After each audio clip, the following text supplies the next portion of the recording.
let's move into the first story of the day, which is going to be the other side. The other side was it ended up being a land sale for the Bored Ape Yacht Club. People were kind of speculating that Yuga wasn't even talking about land for a little while. They thought it might be a coda sale, but they came out 48 hours or a few days before the actual sale, and they said yes, it was land.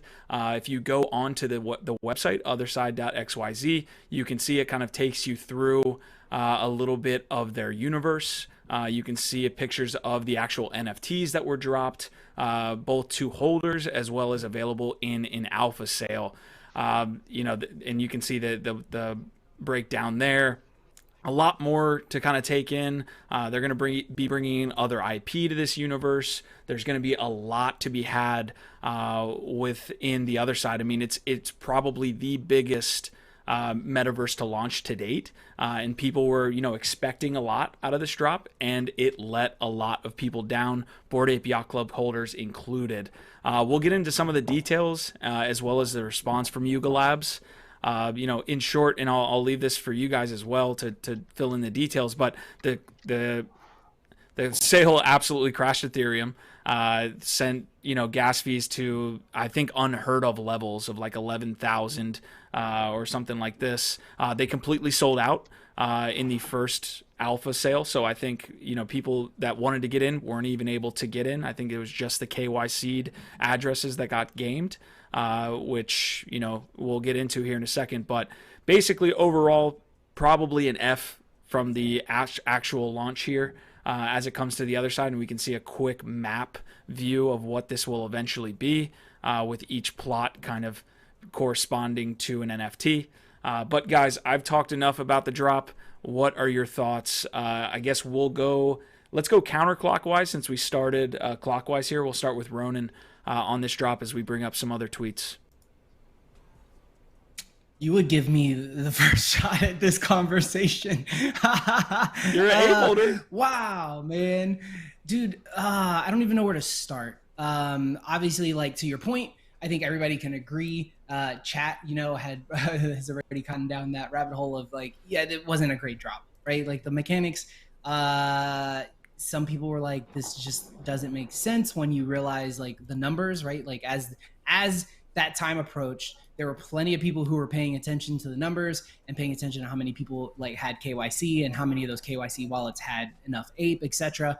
And a good 7-8 hours before the drop, there was a thread that I know I read that was like, look, we are past that threshold. Like now it is going to be a gas war, and that was 8 hours prior, right? So leading up to it, I think like everybody was kind of expecting that this would happen.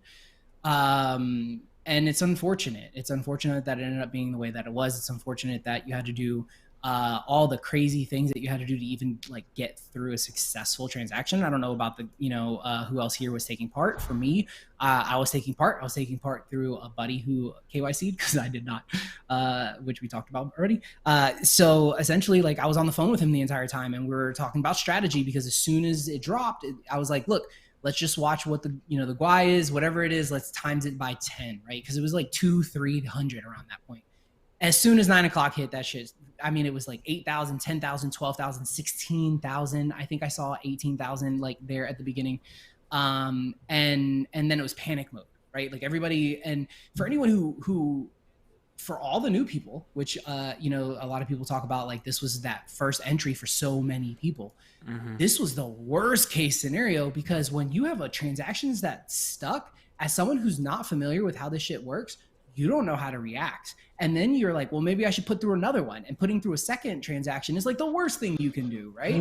And then you're like, oh, I need to speed up my GUI. Well, guess what? If you're not speeding up your GUI to a fast enough position, then you're still going to fail your transaction. And then you're going to get charged like the max amount that you put in. So you have to really like know like what the number is at the moment of GUI, what the number is projected to be for the next block of GUI.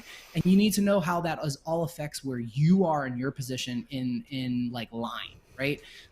So it was a complete shit show. It cost me $600 in just the transaction fee to send my buddy more ETH so then he could push through the GUI so we could get our transactions through. And ultimately we ended up paying 7,000, which was, I think, 1.94 ETH, which is insane for 2 NFTs.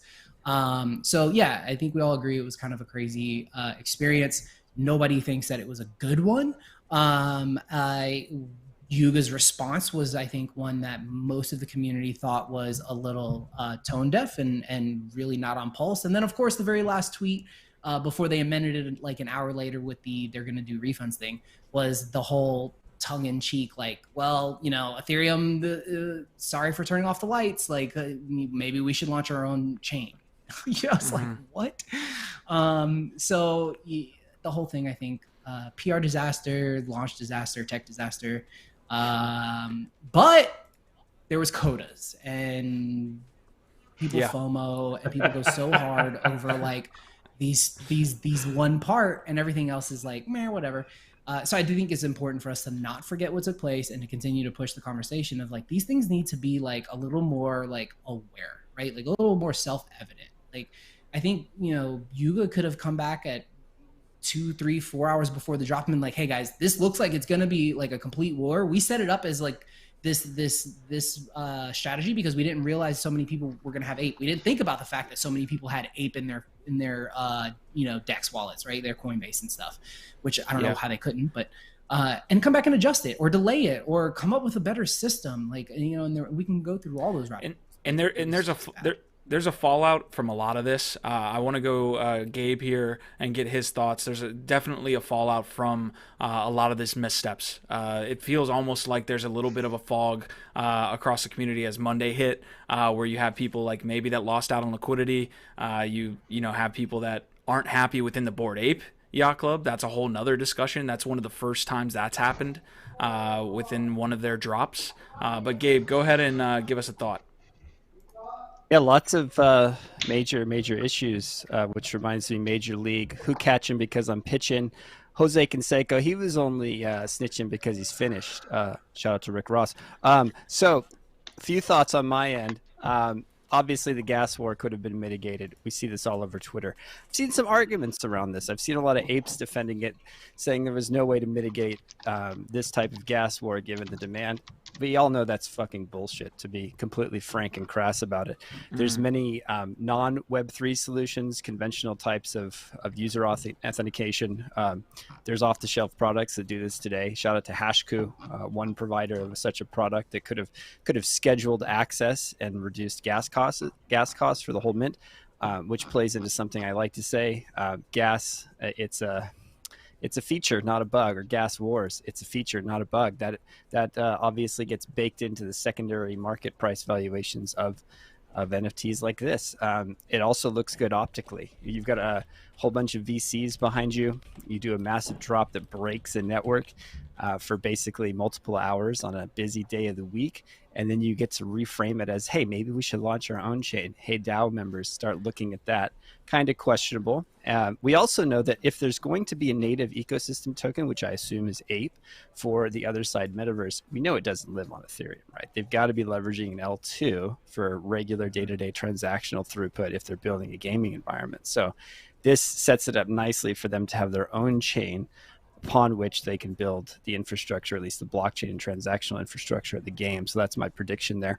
Also, totally confused. Everyone's talking about this guy named Cody on Twitter. And it's like they're misspelling the dude's name. I've seen a few people get it right. I'm still trying to figure out who Cody is. Did some Googling. Haven't figured that out. But I don't know. I didn't see this Cody feller on any of my Otherside lands. So I didn't either. Maybe I'm missing out on something. Me neither. I did not see Cody. We got a tier 1, tier 2, tier 3, and I think we got an artifact. But that regardless, and I think the art overall and kind of like how the explore page and stuff is like all interesting. The product's like interesting. There's a nice variety of different types of land and stuff, and I thought that the art was good. It's just that it's just the fact that people they didn't want refunds. They wanted a piece of this community and to be a part of this collection in some shape, because it's really valuable what they've created thus far, and that was the opportunity that they thought that they had, and it seemed like it wasn't in the cards this entire time. and there was no and this is due to the cryptic nature of and non-communication on Bored Ape Yacht Club Yuga Labs part, like leading into a lot of these launches, like not providing information going into it. That makes them more susceptible and vulnerable to, and honestly more deserving of this criticism. No one's above criticism in this space. Everyone, I think that FUD should not be equated to criticism, because it's two very different things in my opinion. And let's like grow up a bit and not not discount something as FUD, because we're beyond that. We're dealing with a lot of money here, and it cost what was it for a mint? People invested in ApeCoin, which we all knew afterwards was going to depreciate after the launch, right? So, and they're left holding ApeCoin directly after it, and it went down in value too. So it's like, I think it was people were left in a tricky situation after the entire after already having a bad taste in their mouth. Yeah, the ApeCoin price is interesting, man, and I'm glad you brought that up. I have it up here on the chart. I think this got worse, obviously, because of the optics of the launch. Like people are like obviously riding that narrative that holy shit, Yuga fucked up.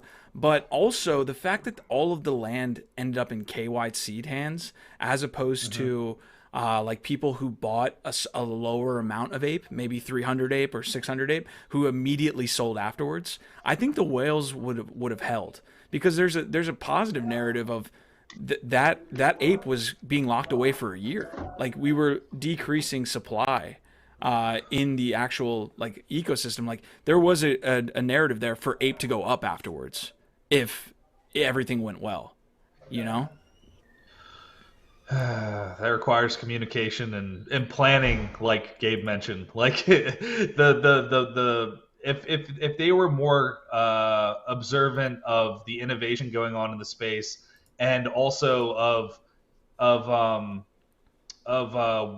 what a drop of that magnitude required, as far as like scheduling wise, so that we work on these blockchains that we're provided. We understand. We're becoming more and more familiar with them day by day. And if you're just ignorant of that during your, like, it seemed very low effort as far as I'm concerned, to try to get new people into the Bored Ape Yacht Club collection and into the Yuga Labs universe. It felt like there's just so much more that could have been done, and I felt bad for a lot of people. And we're Bored Ape Yacht Club holders, like a lot of us here. So yeah, it was kind of sad.